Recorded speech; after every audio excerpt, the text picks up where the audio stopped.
حضرت بایزید بستامی کہتے ہیں کہ میں نے اپنی ماں کے آگے ہاتھ جوڑے، میں نے کہا امی تجھے راضی کروں یا رب کو راضی کروں؟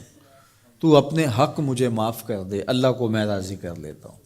ماں نے کہا جاؤ پتر میں اجازت دیتی ہوں۔ گئے جنگلوں میں ذکر و فکر میں لگے رہے، تنہائی میں اس کو یاد کرتے رہے، دن رات ذکر کے چراغ روشن رکھے۔ 12 سال گزر گئے حق کی تلاش میں۔ ایک دن واپس بستام کے قریب سے گزر رہے تھے، خیال آیا چلتے چلتے ماں کو سلام کر جاؤں۔ دروازے کو دستک دینے لگے تو اس خیال نے ہاتھ روک لیا کہ ساری زندگی ماں کو سکھ تو دیا کوئی نہیں، اب دکھ بھی کیوں دینے لگے ہو؟ رات کا ایک پہر بیت گیا ہے، سردیوں کی لمبی رات ہے، ماں بستر میں لیٹی ہوگی، تیرے لیے اٹھے گی، دروازہ کھولے گی۔ دروازے کے ساتھ ہی لگ کے بیٹھ گئے اور ساری رات کاٹ دی، اس خیال سے کہ ماں کو تکلیف نہ ہو۔ جب سحری کا وقت ہوا تو اندر سے جو نالی آتی تھی اس نالی سے پانی آیا، سمجھ گئے میری ماں تہجد کے لیے اٹھی ہے اور وضو کا پانی ہے، تو فوراً دروازے پہ دستک دی۔ اندر سے آواز آئی بیٹا بایزید میں ابھی آئی۔ مائیں بیٹوں کے دستک کے انداز سے جان لیتی ہیں یہ کس بیٹے کے ہاتھوں کا لمس ہے۔ 12 سال کے بعد آئے، دستک دی، کہا بیٹا بایزید میں ابھی آئی۔ ماں کی تو نگاہیں ہی دروازے پہ رہتی ہیں۔ اللہ اکبر۔ کہتے ہیں کہ ماں نے دروازہ کھولا، 12 سال جنگلوں کی خاک چھانتے بیت گئی تھی، پراگندہ صورت، بکھرے ہوئے بال، پھٹے ہوئے کپڑے۔ میری ماں کی جب نگاہ میرے پہ پڑی تو اس کی چشمان سے موٹے موٹے آنسو ٹپکنے لگے، اور اس نے ایسے ہاتھ پھیلا کے کہا مالک میرا بیٹا بایزید تیری طلب میں نکلا تھا، تو نے ابھی تک اسے اپنا قرب نہیں دیا۔ حضرت بایزید بستامی کہتے ہیں 12 سال کی ریاستوں سے جو کچھ نہیں ملا تھا ماں کے اٹھے ہوئے ہاتھوں سے مل گیا۔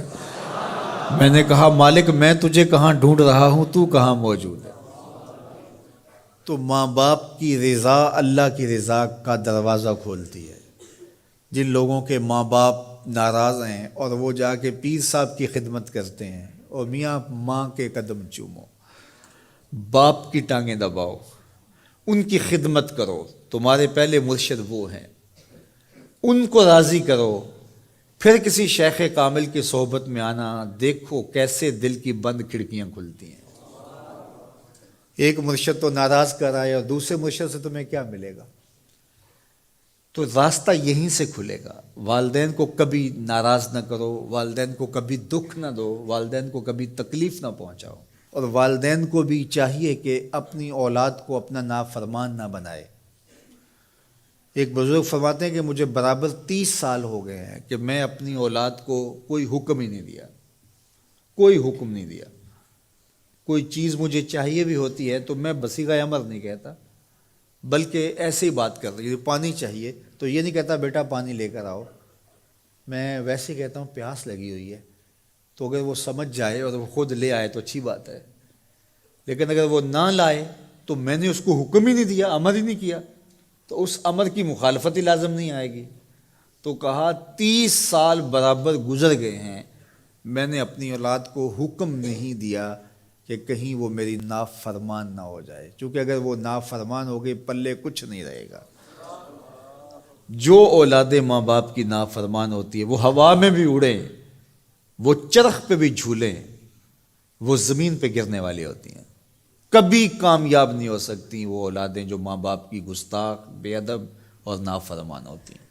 وہی اولادیں سرخرو، کامیاب اور کامگار اور بامراد ہوتی ہیں جو ماں باپ کی خدمت کرتی ہیں، ماں باپ کی دعائیں لیتی ہیں۔ وہ ایک بچہ ماں باپ کے پاؤں دبا رہا تھا، تو ایک بچہ ایک بر اعظم میں، دوسرا دوسرے بر اعظم میں، تیسرا تیسرے بر اعظم میں بڑے بڑے کاروبار کر رہا تھا۔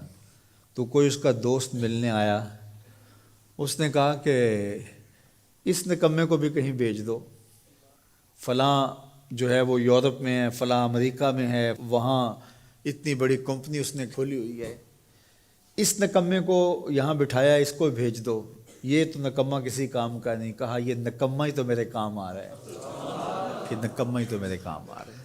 تو اولاد خوش نصیب ہے کہ اپنے ماں باپ کی خدمت کرے اور ان کے ساتھ حسن سلوک کرے۔